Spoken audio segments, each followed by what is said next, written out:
कक्षा 10वीं के विद्यार्थियों को हिंदी सब्जेक्ट से आईएमपी प्रश्न बताने जा रहा हूँ। तो चलो अध्याय को शुरू करते हैं। तो देखो, नर्मदा का उद्गम अमरकंटक वाला जो अध्याय है, इससे आपको प्रश्न देखने को मिलेगा। ठीक है, तो इसमें आईएमपी प्रश्न कौन कौन से हैं तो मैं सिलेबस के हिसाब से ही आपको बताऊंगा। ठीक है, जैसे कि ये वाला प्रश्न मैंने राइट नहीं किया है, लेकिन बहुत ज़्यादा प्रश्न नहीं होने के कारण इन प्रश्नों को मैं आपको बता रहा हूँ। ठीक है, तो पहला प्रश्न देखो, विंध्य और सतपुड़ा को लेखक ने किस रूप में चित्रित किया है? उत्तर क्या लिखोगे? विंध्य और सतपुड़ा का यह क्षेत्र अत्यंत मनोहारी है, इसे मैकल के नाम से जाना जाता है। मैकल पर्वत की दाहिनी भुजा विंध्याचल एवं बाईं भुजा सतपुड़ा है। इन दोनों के बीच से नर्मदा प्रवाहित होती है। पूर्व और पश्चिम तक संपूर्ण भारत को यह अपनी विशालता से हरियाली और प्राकृतिक सौंदर्य प्रदान करते हैं। ये उसका उत्तर है। दूसरा, वनवासियों का जीवन कैसे होता है? तो उत्तर में क्या लिखना है? वनवासियों का जीवन शांतिपूर्वक व्यतीत हो रहा है। वनवासी महिलाएं टोकनियों में जामुन और पक्के आम बेचती है। लोग गरीब हैं और नर्मदा उसकी देखरेख करती है। तीसरा प्रश्न, आमेश्वर के कंठ से ही नर्मदा निकलती है, यह पंक्ति किस संदर्भ में कही गई है? तो उत्तर क्या लिखना है? अमरकंटक में नर्मदा के उद्गम स्थल के पास एक जलकुंड है। इस जलकुंड के पास 20 मंदिर का निर्माण हुआ है। पूर्व दिशा की ओर एक शिव मंदिर है, इसी से नर्मदा का उद्गम माना जाता है। शिव के कंठ से जल निकलकर इस कुंड में एकत्रित होता है। संभवतः इसलिए कहा गया है कि नर्मदा आमेश्वर के कंठ से निकलती है। इसके बाद देखो, ये वाला प्रश्न मैंने आईएमपी टिक किया है ना, तो ऐसे प्रश्न जो आईएमपी टिक है उनको आपको छोड़ना नहीं है। बाकी जिनको मैंने आईएमपी टिक नहीं किया है, अगर आप उनको छोड़ना चाहो तो छोड़ सकते हो, लेकिन जिनको टिक किया गया उसको आप किसी भी कंडीशन में मत छोड़ना। ठीक है, वो अति महत्वपूर्ण प्रश्न है, यही प्रश्न एग्जाम में आएगा।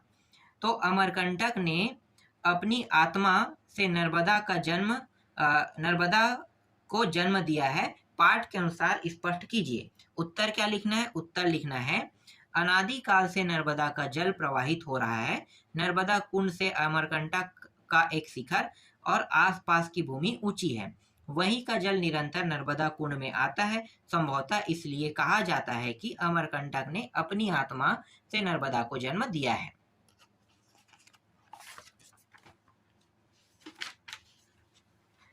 इसके बाद देखो ये वाला प्रश्न क। ठीक है, क में क्या कहा है? दूर से दृष्टि पड़ती है कि कोई रजत धार आकाश से झर रही है चारों तरफ। मतलब ये कविता है। ठीक है, इस कविता का जो व्याख्या है ना करना है, तो व्याख्या आप लोग देख लो, ऐसे प्रश्न भी आते हैं व्याख्या करने वाला। ठीक है, तो व्याख्या करने वाला आएगा तो 4 नंबर में आएगा। तो आपको जो व्याख्या इस प्रकार से करना है। ठीक है, इसे मैं नहीं बता रहा हूँ, व्याख्या करने वाला है। इसी तरह से एक और है व्याख्या करने वाला। ठीक है, ये भी है, इसका भी क्या करना है? व्याख्या करना है। अमरकंटक नर्मदा का यह क्षेत्र देव वाला। ठीक है, इसका भी उत्तर यहाँ पे लगा हुआ है। ठीक है, अब बहुत ही महत्वपूर्ण प्रश्न बता रहा हूँ, देखो इसको। नर्मदा सूख जाती है तो हम लोग कैसे बच सकेंगे? वनवासी स्त्री द्वारा ये बात क्यों कही गई? उत्तर क्या लिखोगे? वनवासियों के जीवन का एकमात्र आधार नर्मदा ही है। उसके जल से ही कृषि उत्पादन निर्भर है। वन संपदाओं से युक्त वस्तुएं व खनिज वहां के जनजीवन का आधार है। यदि नर्मदा का जल सूख गया तो उस पर आश्रित लोगों का जीवन निश्चित ही प्रभावित होगा। इसके बाद देखो 7वां प्रश्न, नर्मदा नदी लोगों के जीवन को कैसे खुशहाल बनाती है? तो उत्तर क्या लिखना है? नर्मदा नदी के चारों ओर घने जंगल है, वहां की भूमि उपजाऊ है, जिसके कारण लोगों को व्यवसाय, कृषि व खदानों से रोजगार के अवसर उपलब्ध हो जाते हैं। आम, जामुन के वृक्ष तथा एल्युमिनियम के अक्षय भंडार है, जिससे उसका जनजीवन या जीवन यापन कह सकते हैं ना, जीवन यापन होता है और खुशहाली रहती है। इसके बाद 8वां प्रश्न देखो, अमरकंटक ने नर्मदा को जन्म देकर भारत को वरदान दिया है, ऐसा क्यों कहा गया है? उत्तर क्या लिखना है? उत्तर लिखना है, मध्य भारत की नदियों में अमरकंटक से निकली नर्मदा नदी का अपना अलग ही इतिहास और वह महत्व है। जामुन, आम, सरई और दुर्लभ गुलाब कावली के पुष्पों के वृक्ष इस क्षेत्र में उपलब्ध है। ऋषि मुनियों देवताओं की यह भूमि खनिजों के भंडार से भी अछूत है। कृषि और उद्योगों का आधार है। अपने सांस्कृतिक और पौराणिक महत्व के कारण यह भारत के लिए किसी वरदान से कम नहीं है। इसके बाद इस कुछ टिप्पणी लिखने के लिए कहेगा, ठीक है। तो ऐसे प्रश्न भी देखने को मिल सकता है, फिलहाल आता नहीं है। तो अगर पूछा जाए सोनमुड़ा में, आम्रकूट में, मैकल में, ठीक है, तो इसका उत्तर मैं आपको दिखा देता हूँ, देख लो, ठीक है। पूरा यही आपको लिखना है।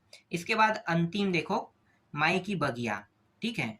ये माई की बगिया में अगर लिखने के लिए आएगा तो आपको क्या करना है, ये टिप्पणी लिखना है, ठीक है। एक छोटा सा टॉपिक दे दिया जाएगा और इसको लिखोगे, 2 नंबर में आएगा ये प्रश्न आएगा। तो इसके बाद देखो नेक्स्ट प्रश्न, नर्मदा का उद्गम अमरकंटक पाठ में वर्णित नैसर्गिक सौंदर्य को अपने शब्दों में व्यक्त कीजिए कह रहा है। तो उत्तर को अपने शब्दों में व्यक्त करना है, मतलब एक प्रकार से ये सारांश है, ठीक है। तो मैं सारांश को आपको दिखा देता हूँ।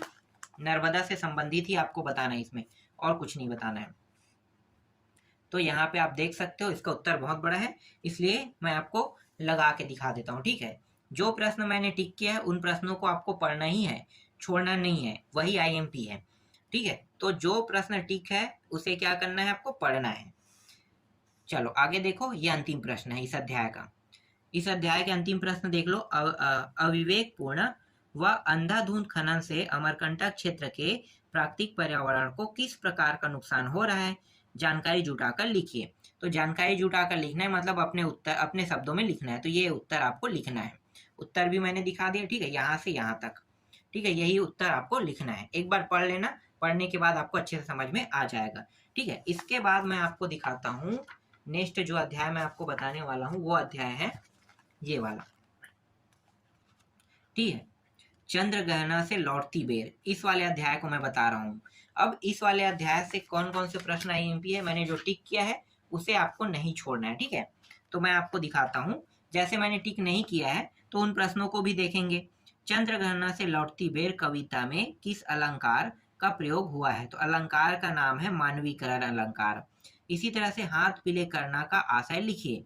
क्या होता है हाथ पीले करना का मतलब होता है विवाह करना, ठीक है। ये चलो आगे देखो, होली, होली के मौसम में कौन सा लोकगीत गाया जाता है? तो होली के मौसम में गाए जाने वाले गीत को फाग गीत कहते हैं। अब यहाँ पे देखो टिक पड़े हुए बहुत सारे प्रश्न आपको दिखाई देगा। तो इनमें से एक प्रश्न है, अलसी के मनोभावों का वर्णन कीजिए। तो उत्तर क्या लिखना है, अलसी के पौधे पतले होते हैं और कहीं भी उग जाते हैं, इसलिए कवि ने उसे हठीली या जिद्दी कहा है। पतली होने के कारण उसे पतली व लचीली कमर की संज्ञा दी है। यह अन्य पौधे के साथ उग जाती है, इसलिए कवि ने यह भाव व्यक्त किया है कि यह मिलकर उगी है। उसके नीचे फूल अत्यंत मनमोहक प्रतीत हो रहे हैं। इसके बाद देखो नेक्स्ट प्रश्न क्या है, विजन किसी व्यापारिक नगर से क्यों श्रेष्ठ है?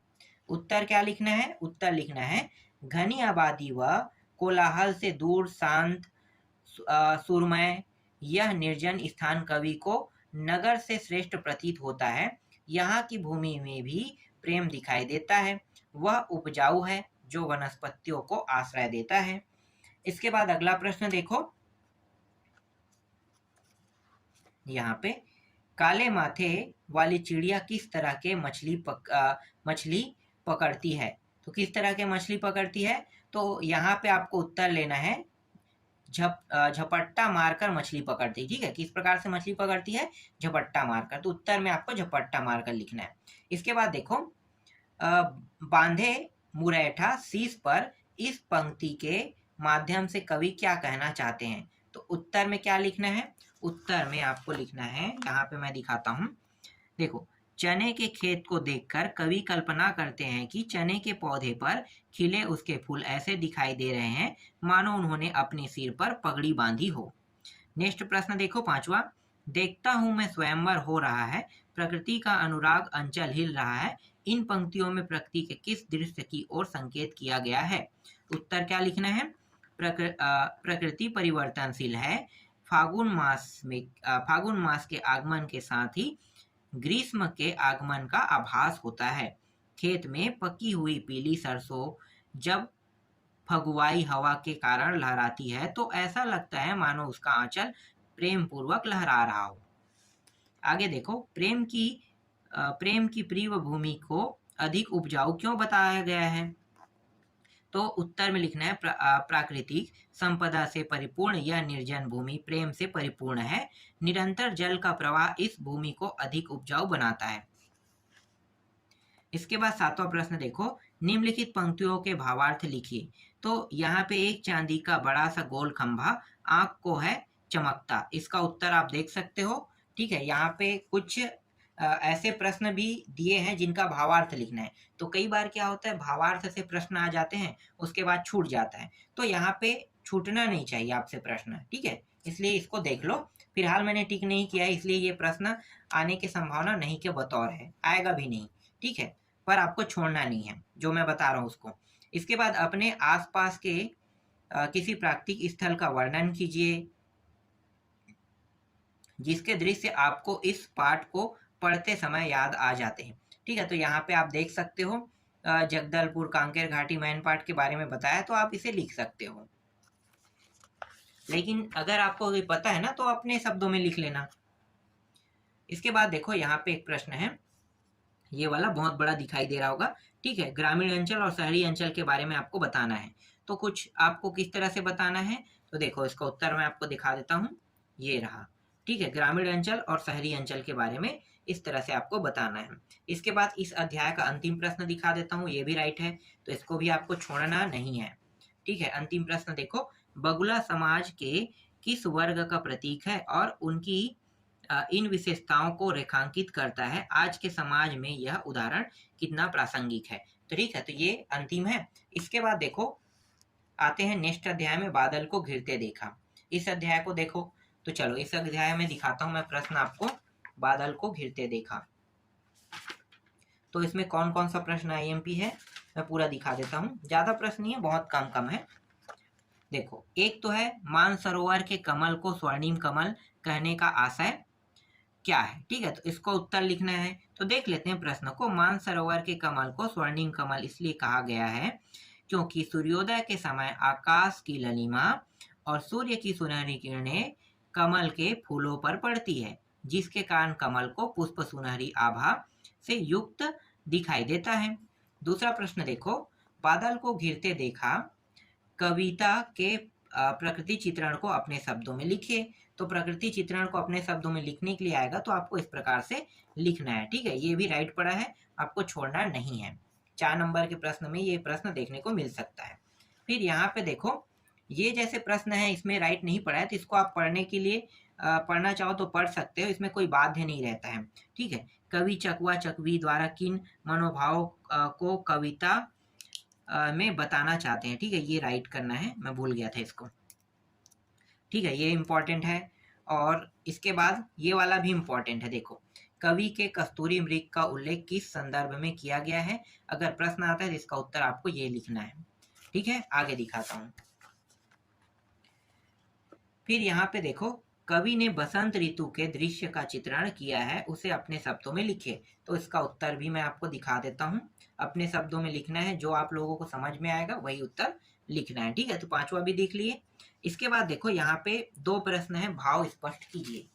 ठीक है, तो यहाँ पे क्या दिया हुआ है, यहाँ पे इस तरह से कविता दिया हुआ है। अब इन दोनों कविताओं के उत्तर आपको लिखना है। तो इस कविता का उत्तर यहाँ पे है और ये वाले कविता का उत्तर इसका यहाँ पे है। ठीक है, ये उसका उत्तर है। इसके बाद देखो 7वां प्रश्न, शैवालों को हरी दरी क्यों कहा गया है? उत्तर में क्या लिखना है? तो उत्तर को देख लो, हरी दरी क्यों कहा गया है? तो यहाँ पे उत्तर में लिखना है, सरोवर के किनारे शैवाल बिछे हुए हैं, उन्हें देखकर कवि कल्पना करते हैं कि शैवाल मानो हरी दरी बिछी हुई सी प्रतीत हो रही है। ठीक है, इसलिए चलो आगे देखो। इसके बाद यहाँ पे देखो, बादल को घिरते देखा वाला टॉपिक है यहाँ से। ठीक है, और अथवा में दिया है, इसी को दूसरे नाम से जाना जाता है, इस तरह से ये वाला। ठीक है, सॉरी, अथवा अलग अलग है, अलग अलग है ना दोनों, तो अलग अलग है, तो इसका उत्तर लिखना है।